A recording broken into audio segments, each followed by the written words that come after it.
Bismillahirrahmanirrahim. Assalamualaikum warahmatullahi wabarakatuh. Alhamdulillahirabbil alamin wassalatu wassalamu ala asyrafil anbiya'i wal mursalin sayyidina wa maulana Muhammadin wa ala alihi washabihi ajmain amma ba'd. Terima kasih para pemirsa yang kembali menyaksikan tayangan kami, tayangan Majelis Sore, majelis kita semua. Bersama saya Gusti Muhammad Hermawan, alhamdulillah kita kembali insyaallah dalam keadaan sehat dan tentunya juga kita berikan informasi sesuai dengan tema yang hari ini akan kita bahas bersama. Tentu tidak lain tidak bukan bersama dengan akademisi dari UIN Antasari Banjarmasin. Kali ini kita bersama dari salah satu akademisi dari Fakultas Syariah pemirsa, yakni Ibu Dr. Haja Amelia Rahmaniah MH. Assalamualaikum Ibu. Waalaikumsalam warahmatullahi wabarakatuh. Sehat Bu ya? Alhamdulillah sehat. Alhamdulillah. Mas, kalau Ibu sendiri ini memang pertama kali pemirsa beliau kemudian juga bergabung bersama kita dalam program Majelis Sore. Kalau pengajaran sendiri Bu di UIN sudah berapa lama kalau boleh tahu? Sudah lama sekali sebenarnya, sejak tahun 1997. 97 itu saya umur saya 4 tahun. Iya. Ibu sudah ngajar Masya Allah dan tentunya dari awal berarti Bu ya di Fakultas Syariah? Iya betul sekali. Alhamdulillah, Masya Allah. Jadi pada hari ini pemirsa kita akan membahas tentang pernikahan anak. Iya Ya, betul. kita banyak sekali informasi-informasi atau mungkin juga di beberapa daerah di Kalimantan Selatan saja, tidak usah jauh-jauh di Banua kita masih marak, masih banyak terjadi kondisi di mana pernikahan anak ini dilangsungkan. Nanti kita akan tanya kategori anak ini usianya berapa sih? Lalu kemudian juga di daerah mana saja atau kemudian penyebab yang menjadi pemicu untuk terjadinya pernikahan anak. Mengingat di Banua kita tercinta mungkin Anda salah satu di antara keluarga yang masih memegang teguh akan pernikahan anak atau mungkin pernikahan dini itu tadi yang mungkin di tengah-tengah masyarakat tidak disebut dengan pernikahan dini, tapi sebetulnya dari kacamata undang-undang disebut dengan pernikahan anak. Nah, nanti kita akan bahas mengenai hal itu. Kita mau dengar terlebih dahulu dari Ibu Haja Amelia. Boleh Bu disampaikan seputar gambaran kita hari ini? Sekarang ini fenomena pengajuan dispensasi kawin, terutama di tempat kita di Banjarmasin, ini masih sangat tinggi sekali. Ini terkait dengan sekarang ini penaikan usia perkawinan, khususnya bagi perempuan yang tadinya 16 tahun menjadi 19 tahun. Nah, ini tentunya fenomena ini sangat memprihatinkan. Kenapa memprihatinkan? Karena ini menunjukkan masih tingginya angka pernikahan anak.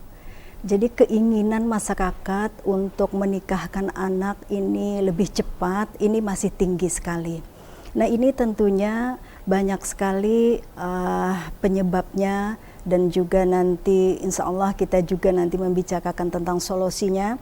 Tapi sebelumnya ini tentunya kita perlu mengetahui dulu mengapa sebenarnya perlu pembatasan usia kawin. Pembatasan usia kawin yang tadinya 16 tahun bagi perempuan naik menjadi 19 tahun, ini tentunya membawa hikmah yang sangat banyak sekali. Misalnya yang pertama ini terkait dengan kesehatan. Kesehatan calon yang akan melangsungkan perkawinan, terutama nanti sangat terkait sekali adalah perempuan.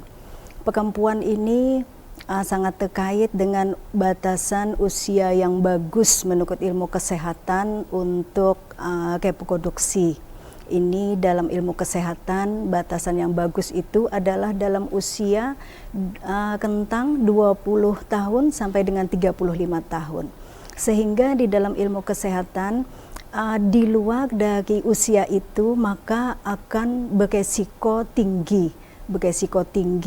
Ini dapat dilihat dari angka kematian ibu dan anak pada saat melahirkan.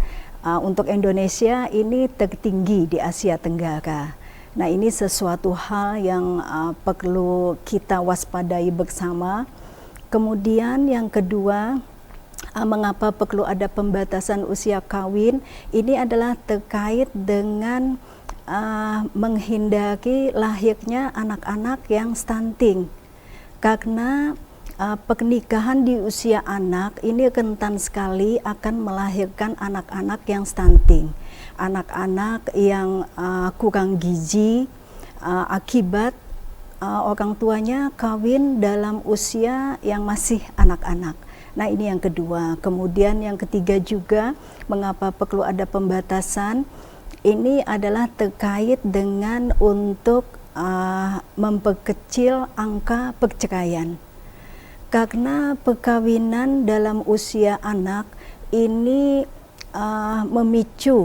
memicu tingginya angka perceraian. Kenapa demikian? Karena menurut ahli psikologi bahwa percekcokan ataupun perselisihan, perkelahian yang selama ini mendominasi sebagai alasan perceraian di pengadilan agama, ini menurut ahli psikologi memang di dalam kehidupan rumah tangga percekcokan ini sesuatu yang sangat lumrah, yang tidak bisa dihindari sebenarnya. Kenapa demikian? Karena dua orang yang melangsungkan perkawinan, laki-laki dan perempuan, ini tentunya membawa sifat, kemudian membawa budaya yang berbeda. Akhirnya hidup satu rumah, tentunya akan sangat lumrah sekali terjadi percekcokan, pertentangan dalam kehidupan rumah tangga. Nah, ini kalau percekcokan, pertentangan ini dialami oleh anak-anak yang melangsungkan perkawinan, yang emosinya belum stabil, maka tentunya ini akan memicu tingginya angka perceraian. Nah, ini 3 paling tidak mengapa perlu ada batasan usia untuk kawin. Artinya memang begitu banyak hal yang menjadi tujuan dalam hal ini untuk pembatasan itu sendiri ya, walaupun pada faktanya masih tertinggi se-Asia Tenggara, Indonesia, betul gitu sekali. ya. Kita nanti akan bicara mengenai penyebab begitu.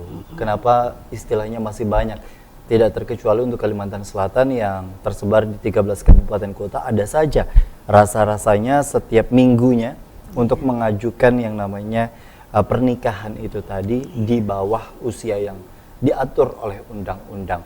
Kita nanti akan kembali, usai jeda tetaplah bersama kami dalam program Majelis Sore Majelis Kita Semua.